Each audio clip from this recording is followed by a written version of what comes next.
Hello, everybody, and welcome to We Measure the World, a podcast produced by scientists for scientists. I live in California, and we're constantly faced with the problem of water scarcity. And so being able to manage water effectively is very important. And this is where kind of the VBR comes in, because, setting up eddy covariance is a practical challenge. It's very expensive. And in order to have these fluxes everywhere, to better understand the spatial pattern of evapotranspiration, we need these type of measurement. But without eddy covariance, variance-Bowen ratio is that kind of a sweet middle ground that offers ET measurements at a much lower price point. That's just a small taste of what we have in store for you today. We Measure the World explores interesting environmental research trends, how scientists are solving research issues, and what tools are helping them better understand measurements across the entire soil-plant atmosphere continuum. Today's guest is Carlos Wang. Carlos is a postdoctoral researcher in the Department of Environmental Science, Policy, and Management at UC Berkeley, where his work focuses on the exchange processes of energy and trace gas fluxes between the biosphere and atmosphere through the study of biometeorology. His specializations include eddy covariance, surface energy balance, evapotranspiration, and remote sensing. He recently received his PhD from the same department at UC Berkeley, and prior to that, his bachelor's in environmental science, technology, and policy from Cal State Monterey Bay. And today he's here to talk about his doctoral research on making the measurement and estimation of evapotranspiration easier and more cost-effective. So Carlos, thanks so much for being here. Thank you so much for having me here today.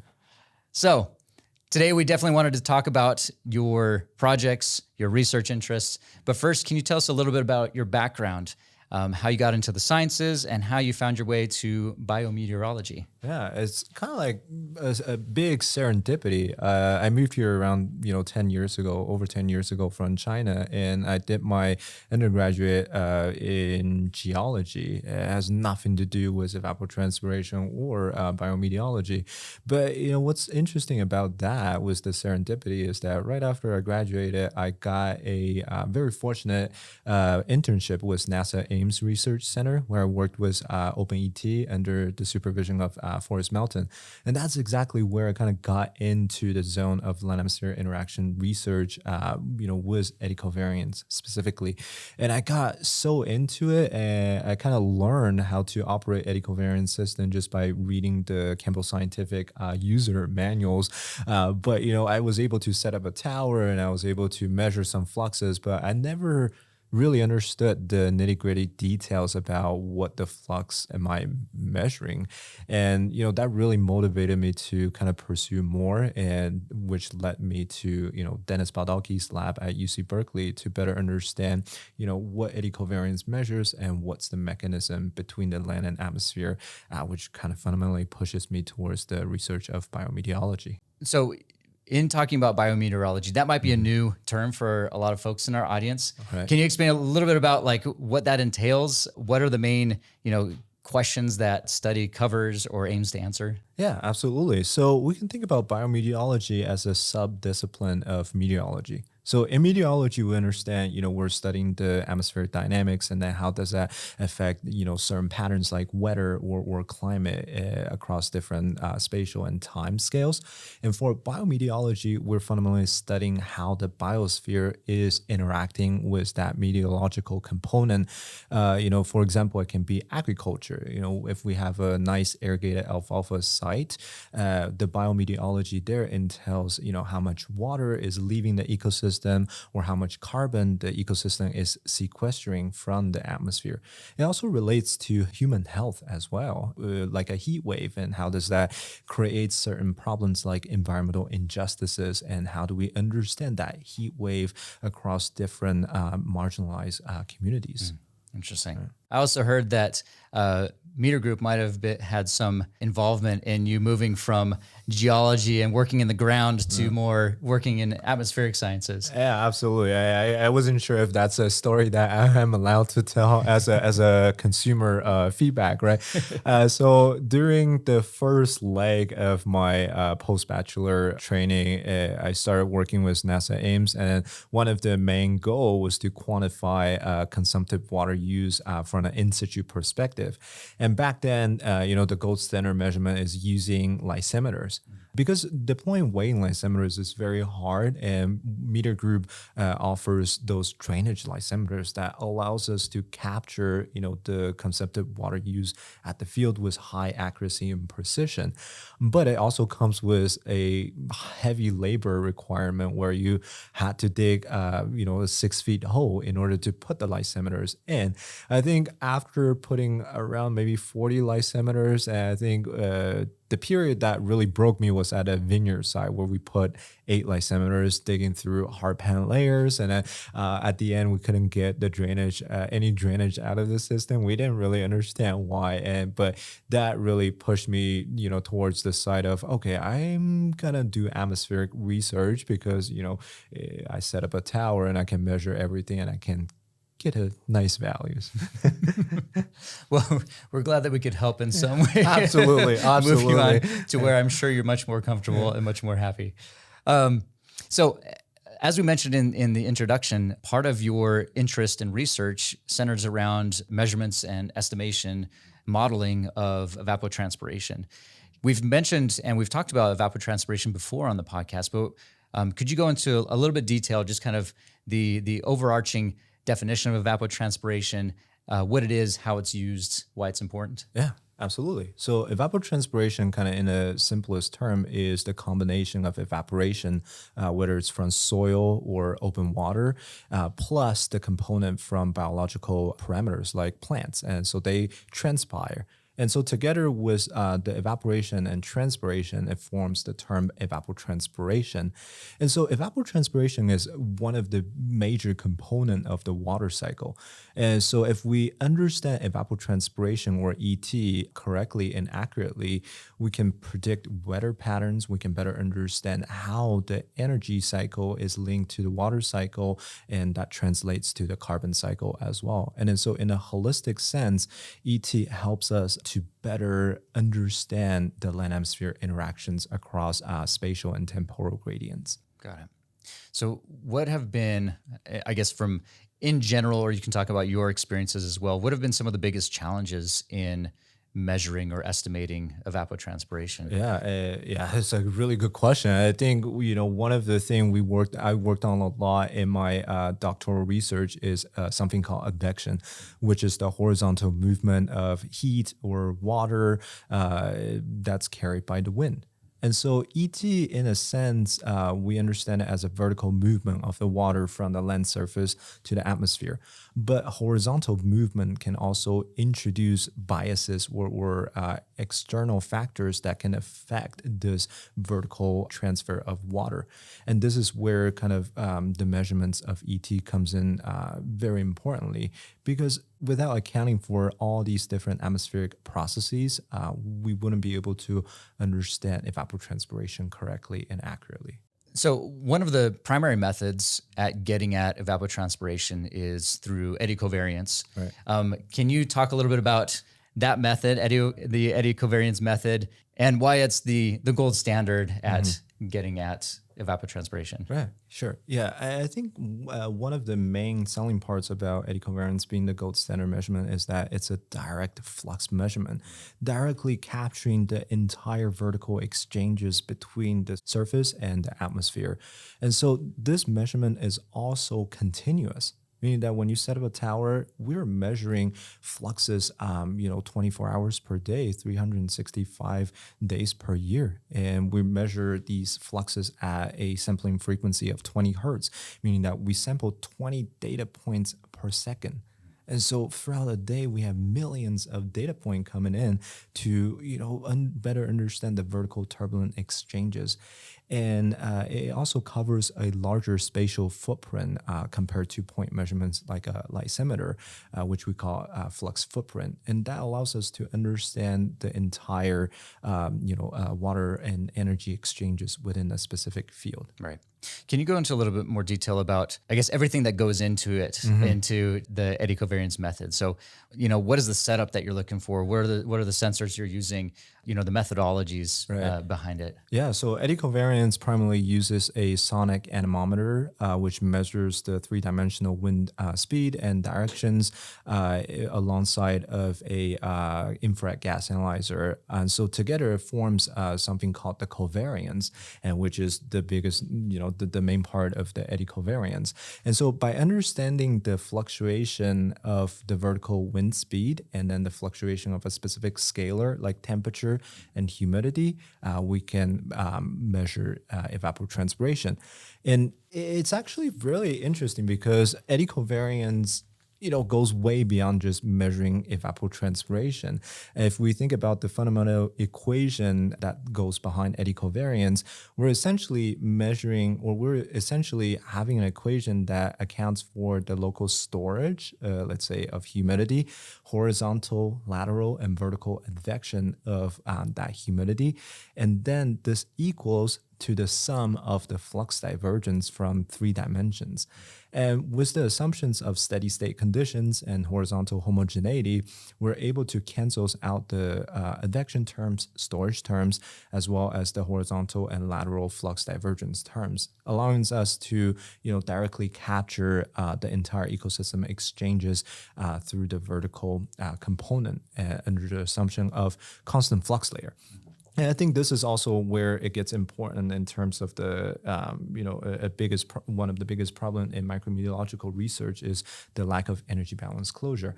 And, this is a topic that folks talk a lot about. In our recent publication, we did look specifically into, what's something that caused the energy imbalance.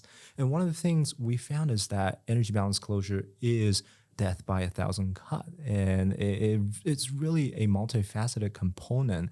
We have advection, we have storage from heat, we have photochemical storage, we have spectral filtering that could all factor into, the uncertainty in our fluxes, which translates into the uncertainty of evapotranspiration. And across different sites, across ecological and climatic gradients, different sites requires different prescriptions, just like us humans. If we feel sick, we can't all get antibiotics, and we have to tailor our understanding and to better treat the problem. And I think this goes into many, especially when you're dealing with biological or natural systems, where the assumption, and there's always, when you're dealing with modeling, you have to make assumptions, in a lot of these cases, you're simplifying the natural world down into a model, right? But those assumptions of steady state, or that it is an essential, it is essentially a closed system, but how large, how far does that system expand, and like you said, there's different leakages potentially of this potentially closed system, and being able to account for each of those in different ways. Absolutely. And then to build on that, one of the things or examples we like to use is our atmosphere, or our ecosystem is like a colander. Even though it looks like an enclosed system, but when you pour a specific quantity in there, it leaks everywhere. And being able to account for, all these terms across different dimensions is very challenging. And so in, ecosystem science, we tend to idealize the case scenarios, but this is also where reality meets theory.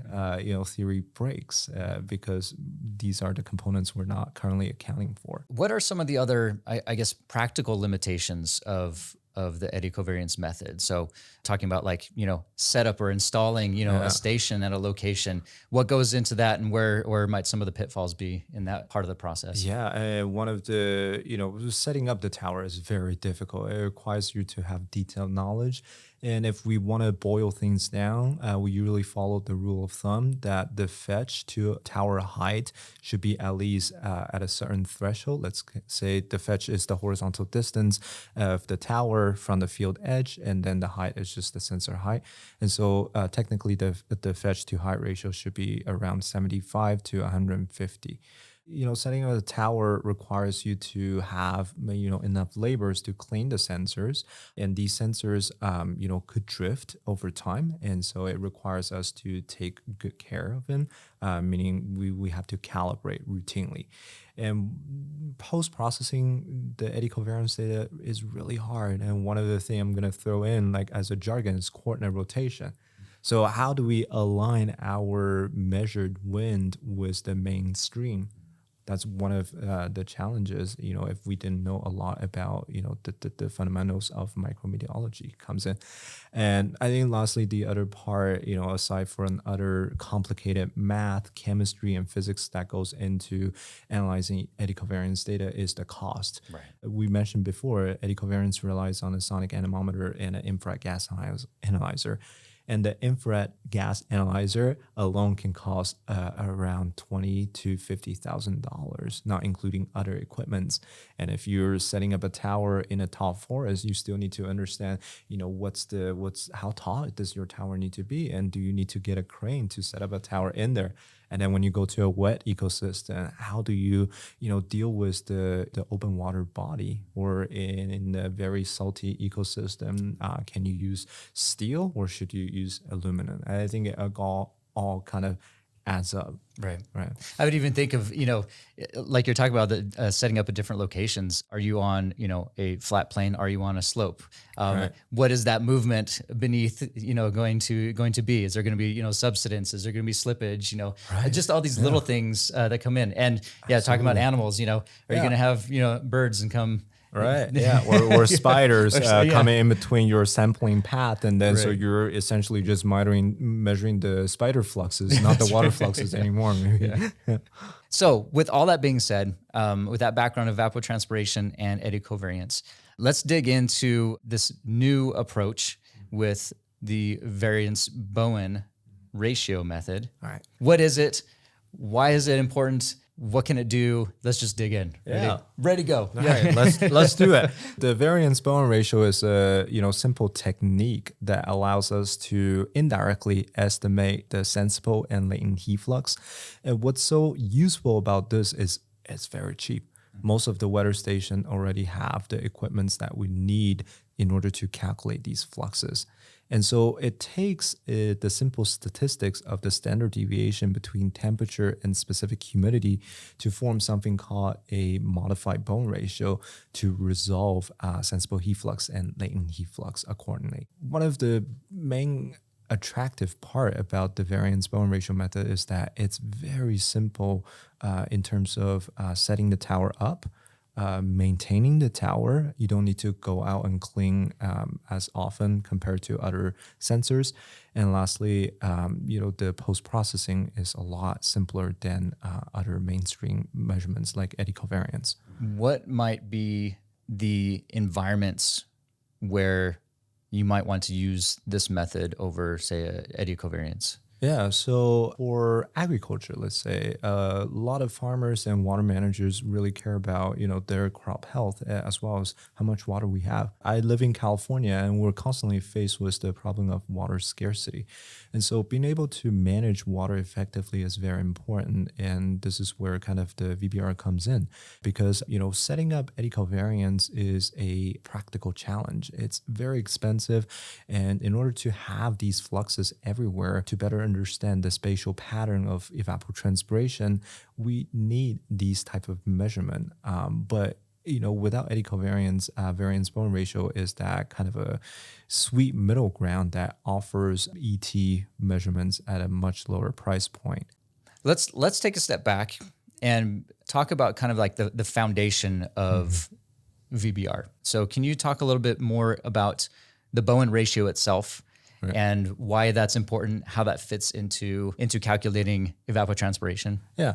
So Bowen ratio is kind of like a technique that was developed back in 1926 or so. It kind of simply takes a gradient method to compute the ratio between sensible heat flux and latent heat flux, which is in terms of temperature and humidity, to allows us to better understand the energy partition between heat and water.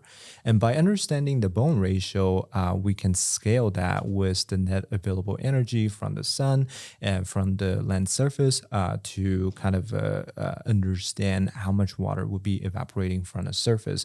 And so in a mathematical format, it's kind of the ratio between net available energy and 1 plus the Bowen ratio that we're developing. Got it. And so the key components you're looking at, basically you just need temperature, relative humidity, wind, speed, and direction, or is it mainly just the flux between two positions Yeah, in space. it's the flux gradient between the two positions, and this is kind of where the variance-Bowen ratio comes in, because in order to get these flux gradients, it's a very complicated method, and the sensor breaks here and there, and it's very expensive to get this type of measurement. And by using variance-Bowen ratio, we're taking the simple statistics that most weather stations discard, and so we could get this type of Bowen ratio with the standard deviation of temperature and specific humidity. And so what we kind of construct a ratio between sensible heat and latent heat flux is also the product of different covariance terms. And so in a simple sense, these covariance terms are the ratio between correlation coefficient of temperature and water transport alongside of the standard deviation of the vertical wind speed and temperature or specific humidity.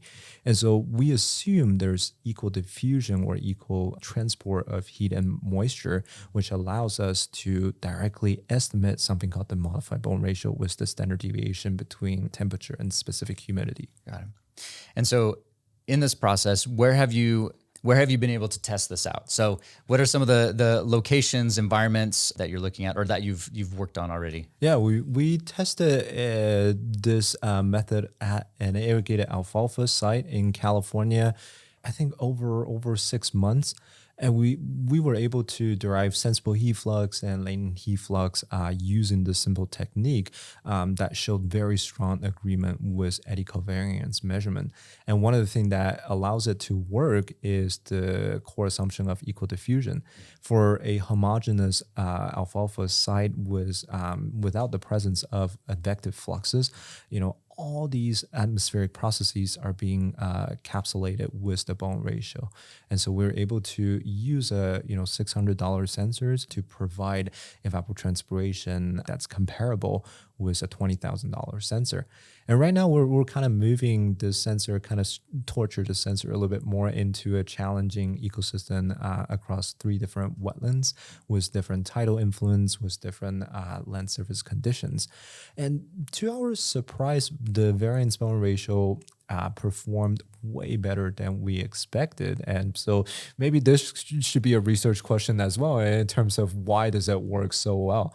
I think fundamentally across different time scales, we're able to capture the fluctuation of temperature and specific humidity, which is the core concept that goes into the turbulent transport between the land and atmosphere. With, like you said, working in alfalfa field, homogeneous crop. You said there's no or not much advection from outside sources, but in the wetlands, I mean, you've got a lot of stuff moving around, water coming and going. Did you see differences in how well VBR worked in different times of the year, day versus night, on that temporal scale as well as spatial? Yeah, so I think maybe 2 separate kind of a comment. I think when we deployed the VBR at the irrigated alfalfa site, there was the presence of advection.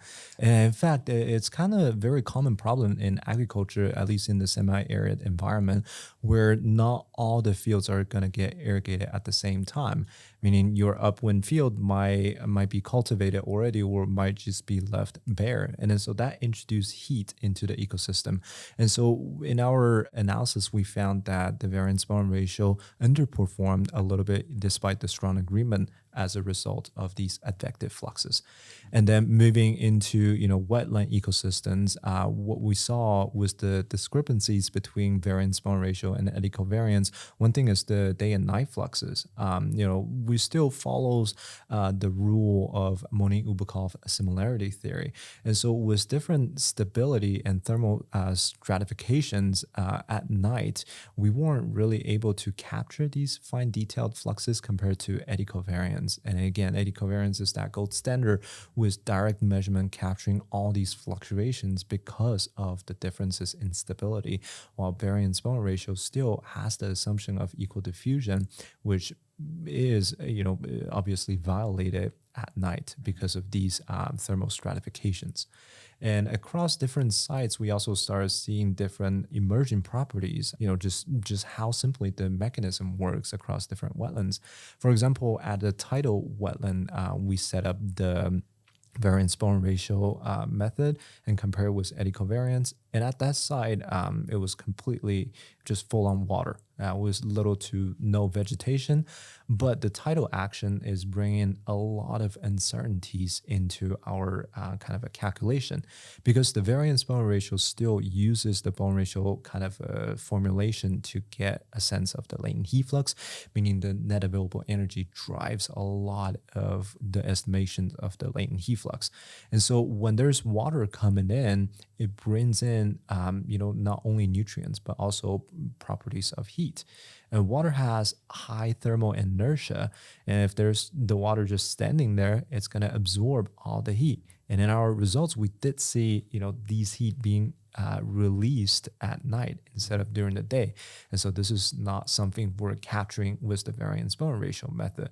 But this is also not something really scary, because we know, that's when the theory breaks. And so in a reality or in a practical sense, in order to achieve better fluxes, we need to account for these, serendipities or uncertainties that we are not accounting for in our measurements. And specifically at the tidal system with the open water body, it will be this heat storage that's within the water. Right. What is the time scale that you're wanting to, I guess, average the data across? Like, or is there a need to look at only day values versus only night, or is it something where you're averaging across days, weeks, months, even a full year? Yeah, I think it depends on the audiences or the consumers. And for researchers and scientists, I think folks are mostly interested in half-hourly data, and this is where it kind of gets a little bit complicated in terms of using a cheap method to achieve the accuracy of a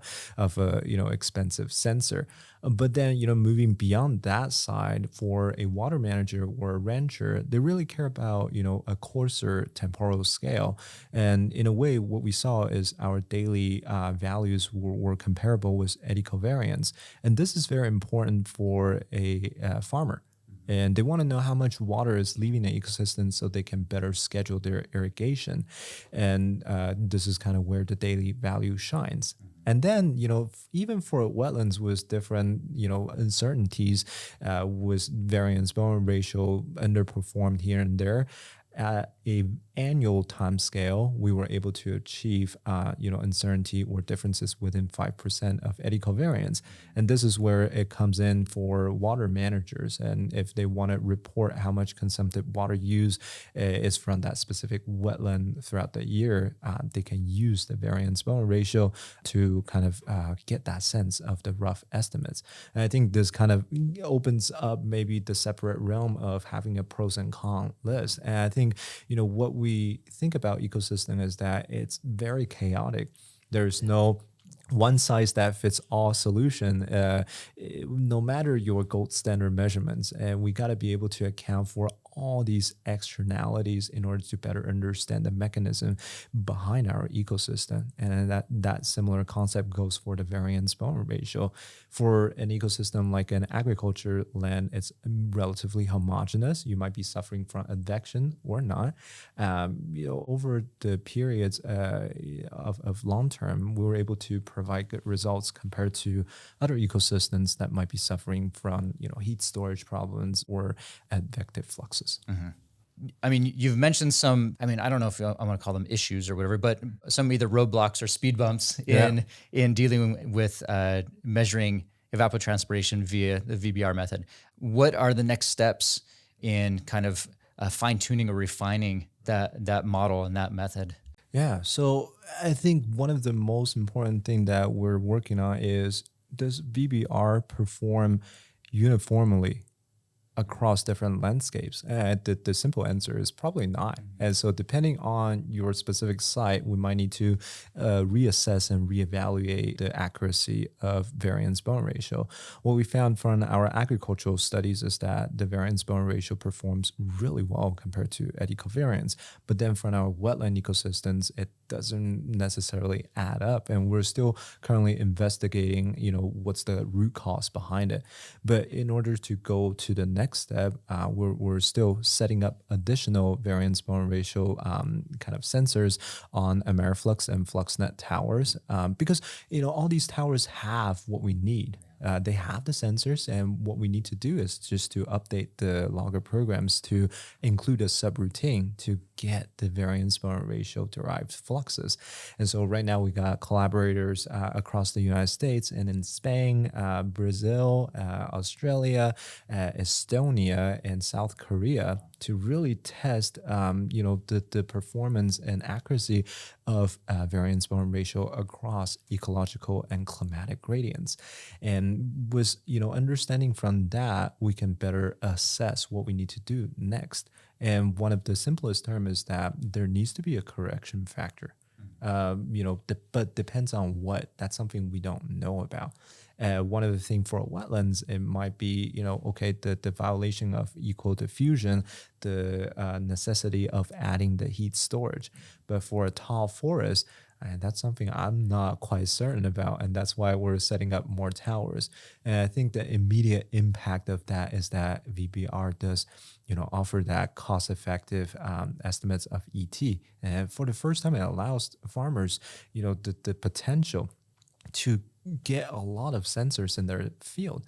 And this is very important because, if we open up our phone and we're like, okay, what's the chance of rain today?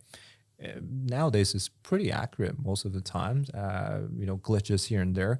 But I think this is the advantage of having VBR sensors everywhere too, because for these weather reports, they have precipitation satellites, and they're being calibrated by weather stations across the world in order to provide, better results. And one of the things with the VBR is that the setup is very simple. You can just have a pole and then add the sensor on there, meaning that you can stick it everywhere. And for the first time, we could provide a regional scale of in situ evapotranspiration measurements that can be calibrated for remote sensing models. And so in a way, it kind of aligns with our lab philosophy that we want fluxes everywhere all the time. But what's the price point? And this is something that we can use to achieve that for water fluxes. So that flows right into my next question, which is kind of, more on the application side of things. So you're talking about agriculture, talking about farmers and water balances. What are, some of those added benefits for being able to have an easier, more cost-effective measure of evapotranspiration for those folks? Yeah, the main selling point is saving water. Water is, something we kind of overlooked a little bit. I mean, we rely on water to survive, and water costs a lot of money. And California doesn't rain a lot. Nowadays, we're facing the unfortunate consequences of, I think, storms from politics, from the climate. And we aren't certain what's the next step in order to better understand land-atmosphere interactions, understanding evapotranspirations. But one thing we can offer is we have a cheaper and cost-effective measurement that help us understand the entire distributions of the water, and saving water, being able to manage water, and helping people to secure food and jobs. I think that comes maybe aside from science. I don't know. Maybe I'm rambling a little bit. So with that being said, what do you see? I mean, you've talked about some of the next steps for improving the methodology. What do you see there in the future? Like, where do you see this going in the next 10 years? If fundings is not a problem, if nothing is a problem, everything is nice, and then I would love to set up these sensors everywhere. Like, let's say the Sacramento-San Joaquin River Delta region throughout the California, to better understand what's the regional distribution of water. How does that, being useful for other models or hydrological models to better understand the runoff, to better understand the groundwater storage? Are we over pumping? Where's the water coming from? And maybe, in a derivative format, measuring open water systems like a lake or a reservoir, or even applying it for natural systems like a beaver habitat, and how, the presence of beaver can affect the fluxes of water. One of your other specialties is remote sensing as well. Is there any interplay between remote sensing and the VBR method? Is there any way that they can work together to improve measurement of evapotranspiration? Right. Yeah, and then that kind of goes into the calibration route we kind of briefly touched base on earlier. Setting up, in situ measurements allows us to understand the energy and water exchanges from a field, let's say agriculture. But we also need to set these towers, everywhere in order to better understand these fluxes and the spatial temporal patterns of these fluxes. Remote sensing is one tool that allows that to happen. But, satellite passes once every so often. Like with the Landsat science team, with Landsat 8, Landsat 9, it passes once every 7 days, but it doesn't capture, what's going on in between.